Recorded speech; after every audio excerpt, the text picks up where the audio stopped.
Dauguma salėje ginčiasi, kas yra geriau – prisitraukimai ar traukti bloko trosą už galvos. Sako, kad traukti trosą yra geriau, nes geriau jaučiamas raumuo, daroma taisyklingiau, o kartais sunku pritraukti savo svorį. Kaip yra iš tiesų? Kas geriau?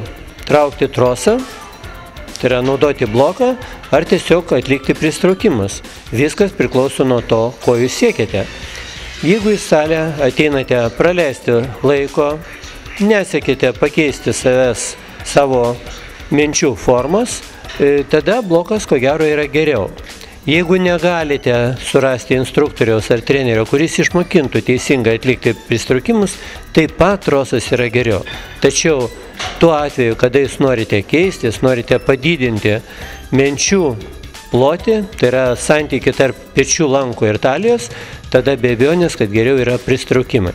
Reikėtų atminti, kad ir patys tobuliausi treniruokliai, jie labai mažai keičia kūną arba tiesiog jo aplamai nekeičia, lyginant su laisvai krentančiais svoriais.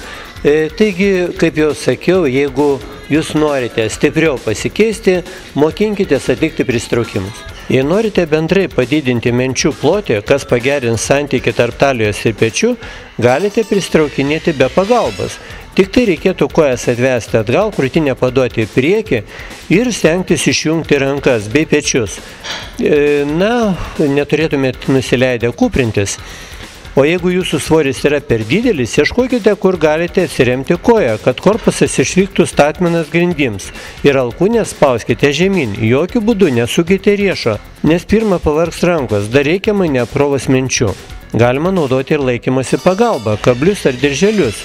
O troso traukimą palikite merginoms ir bloką naudokite tik tais atvejais, kada norite šiek tiek dar patobulinti jau priaugintą raumenų masę. Tamsa pasitraukia ir paukštis pakyla. Respublika įveikia tylą už tave ir už draugus. Virš nakties šviesų.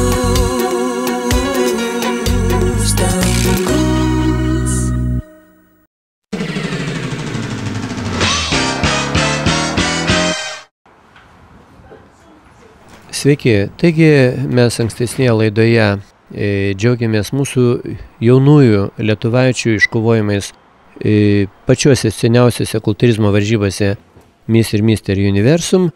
Ramutis Juosnukis ir Ernestas Grigaitis absoliučioje jaunimo kategorijoje pasaulyje liko 6 ir 3.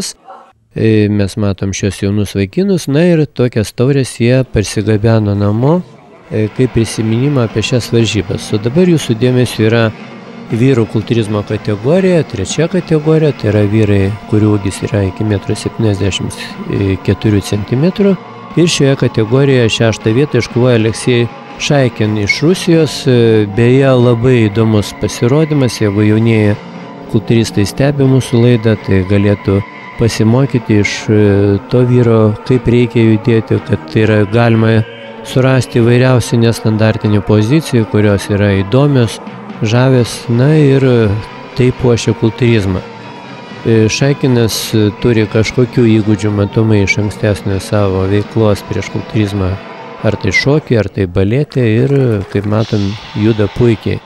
Dar vienas rusas, Aleksandra Anaškin, iš Rusijos, tradicinė dabar dažniausia kultūristų arenose pasirodanti tema, robotas, galingas, masyvus sportininkas, tiesa, jam trūksta, jau kelintą kartą vis trūksta reljefo ir tokiu būdu jisai pralaimi, nors šiaip jo gabaritai leidžia tikėtis, kad jis prie šito reljefo galėtų pakovoti ir dėl prizinės vietos.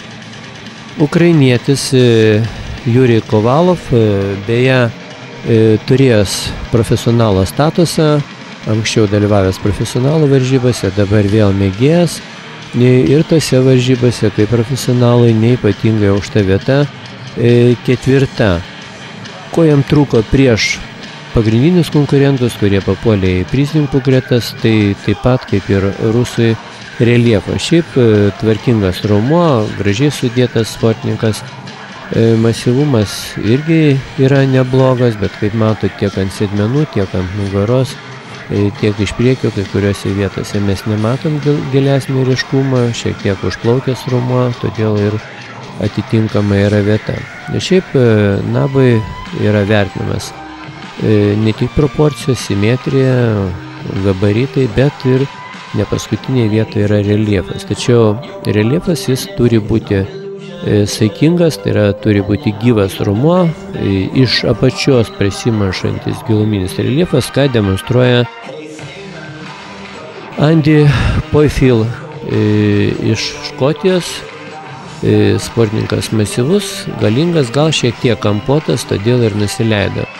Na, džiugu tai, kad dauguma kultūristų scenai demonstruoja gerą nuotaiką, šypsosi, kartais ta šypsena atrodo pro ašaras, bet vis tik tai ir, na, sakykime, tarp dviejų sportininkų vyko pagrindinė kova, tarp pirmos ir antros, čia mes matom Brazilą Aleksą Andžojus, labai galingas, masyvus sportininkas, sakyčiau, gyvas raumuo, reljefingas ir man jis netgi šiek tiek patiko, o būtent tai ir sukėlė kai kurias, sakykime, vienų ar kitų šalių ambicijas, aiškinantis, kasgi iš jų tikrai yra geriausias. Tačiau, na, galbūt Brazilų nuoskaudai laimėjo anglas, nes Anglijoje vyko varžybos, Tony Mountas, ir Brazilas dar kokią valandą sėdėjo ir verkė žiūrovo salėje, pralaimėjęs Anglai. Nors kova nebuvo, ten, kaip sakant, į vienas vartus, bet sportininkas tikrai labai galingas. Na, už tai tas anglas, kuris nuskriaudė Brazilą, Tony Mountas. Giluminis, stiprus raumuo, geras reljefas, didelė masė. Na, tik tai elegancijos atžvilgių, būtent tokių gal, sakykime, klasikinių kultūrizmo linijom, man vis tik tai Brazilas buvo arčiau širdies. Nors šis sportininkas tikrai yra vertas pagarbos, jisai nebuvo kažkoks niekinis ir jeigu aš, na, sakykime, iš naujo vertinčiau tą kategoriją, sakyčiau, kad abu sportininkai lygus. Gal šiek tiek man labiau patiktų Brazilas, nors anglas yra šiuose varžybose pirmas. Na, šiaip kultūrizmas yra subjektyvi šiek tiek sporto šaka, be abejonės, kad turi įtakos ir teisėjai, kurie sėdi salėje. Na, jeigu, sakykime, salėje teisėjauja kultūristai turėję savo sportinėje karjeroje didelės apimtis, tai paprastai jie labiau vertina galingumą, didumą. Jeigu sportininkai, kurie buvo elegantiškesni, tvarkingesni, gražesnių formų, jie, aišku, paprastai ir scenoje esančius sportininkus vertina pagal save. Dabar mes matome Miss Figūra kategoriją, Miss Figūra 2. Tai yra 6 vieta, Pietų Afrikos atstovai Irene Alei. Sportininkė yra dalyvavęs VPF versijoje, ten tapus pasaulio čempionė, na ir dabar ji čia būtent Universal varžybose iškovoja 6 vietą. Na, turbūt niekam, tie, kurie stebi mūsų laidas, niekas turbūt nesuklystų, galėdamas pasakyti, kad tai yra Brazilija, Rafaela Pérez Gulmares, juda puikiai, kodėl ji nebuvo aukščiau, turbūt irgi galėtume dabar stebėti. Kada sportininkai juda, šiek tiek matosi, kad sėdmenų raumenys yra, na, ne iki galo paruošti, taigi yra tam tikros salelės reljefo, o elegancija, grožis, be abejonės, kad Brazilija turėtų pakelti aukščiau ir tos sportininkės, kurią mes dabar matome, Mitchell Ardeleigh, Australija, labai reljefinga sportininkė, galinga, bet, na, jeigu vertinti pagal moteriškumo kriterijus, be abejonės, kad Brazilija buvo gražesnė.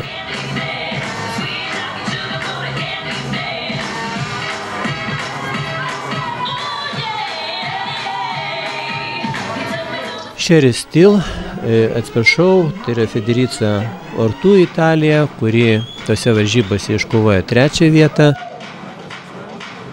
Galingas viršus, šiek tiek per plonas kojas lyginant su viršum, tačiau šiai sportininkė, aš sakyčiau, kad jinai daugiau pasiektų šiek tiek sumažinusi savo viršutinę raumenų masę ir jinai tada tikrai pakiltų aukščiau, nes yra nedidelio ūgio, todėl jeigu jinai dar dadės prie kojų masės, ko gero jinai atrodys per sunki ir priešingai nusileis žemiau, taip kaip kartais buvo ir sunkesnė, aukštesnė kategorija. Flora Conti, Italija, jau sportininkė yra tapus ir Universi čempionė, šiose varžybose jinai gavo, sakykime, smūgį į paširdžius, užėmė tik 2 vietą. Beje, šį sezoną mes šiose sportininkė rodėm, kai dalyvavo pasaulio fitneso čempionate ir ten iškovojo 1 vietą, na, Universi varžybose ji lieka 2. Puikiai sportinė forma, labai gražiai padėtas raumuo, tvarkingas, praktiškai sportininkė be trūkumų. Tačiau, jeigu sportininkė be trūkumų, tai kodėl jinai 2? Štai ta sportininkė iš Australijos, Jodie Howard, kuri laimėjo tą kategoriją, jinai buvo pranašesnė viskom. Jūs matot, nežiūrint tai, kad moteriai galbūt gyvenime nelabai svarbu, kad jos sėdmenys taip skiltų kaip pas vyrus, tačiau ši sportininkė padarė nepriekaištingas formą, be to labai elegantiška, moteriška, gražiai viską atliekanti scenoje, nepersimaivanti, gal tai nėra labai gerai, šiek tiek galima būtų ir daugiau pasimaivyti, tačiau viską daro gražiai, moteriškai, elegantiškai, tvarkingai ir toks yra NABA Universum, na, sakykime, tos varžybos, pačios seniausias varžybos, galingiausias varžybos ir kitoje laidoje mes kaip tik parodysim šių varžybų tęsinį. Would Graham Lansfield stand by to present to Mr. Glass Ford? Graham Lansfield.